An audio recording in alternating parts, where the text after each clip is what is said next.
Alright, let's dive into this absolute circus because honestly, I'm still trying to wrap my head around how the hell Dillon Danis and Khamzat Chimaev are not only back in RAF, but getting main events after what went down in St. Louis. If you missed the chaos, here's the quick version. Danis and Chimaev had a match that ended in a pinfall, then erupted into a full-blown WWE-level brawl with entire teams storming the mat. And yet, RAF's co-founder Chad Bronstein is out here saying, "Nah, we're not banning Danis." Wait, what? Let me unpack why this decision is either genius or a dumpster fire waiting to happen. First off, Bronstein's reasoning for not banning Danis boils down to, he's been respectful behind the scenes. Okay, but does that excuse the fact that he threw a kick after the match was over? Personally, I think this reveals a massive blind spot in how RAF is handling accountability.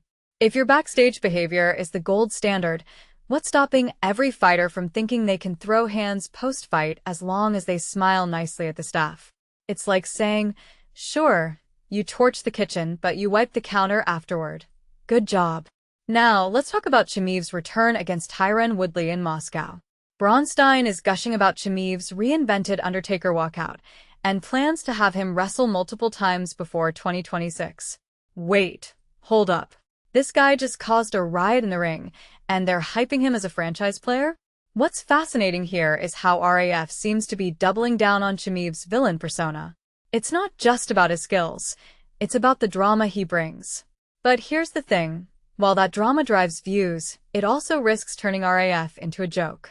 If every match ends in a brawl, are we watching a wrestling promotion or a preschool fight club? What many people don't realize is how much this decision impacts RAF's credibility.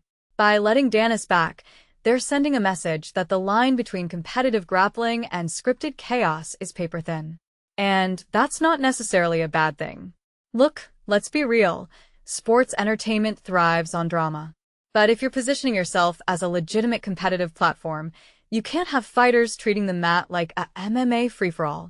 Bronstein's trying to have it both ways, the grit of real competition and the spectacle of a soap opera. But eventually that balancing act might collapse. From my perspective, the bigger story here is how promotions are navigating the gray area between sport and entertainment. Chimaev's Undertaker vibe? That's pure theater. Danis's slap fight antics? Also pure content. And Bronstein? He's playing the role of the guy who's both the referee and the hype man. It's messy, but it's also wildly effective. If you take a step back, this whole saga is a microcosm of how modern combat sports are evolving. Less about purity, more about virality. So, here's my final thought. RAF's gamble might pay off in the short term. Ratings love chaos. But what happens when the next brawl spills into the audience or ends with a lawsuit? Because if you build your brand on anything can happen, eventually something will. What do you think? Should Bronstein have drawn a harder line, or is this exactly what grappling needs to break into the mainstream? Let me know in the comments, and don't forget to like and subscribe if you're as obsessed with this mess as I am.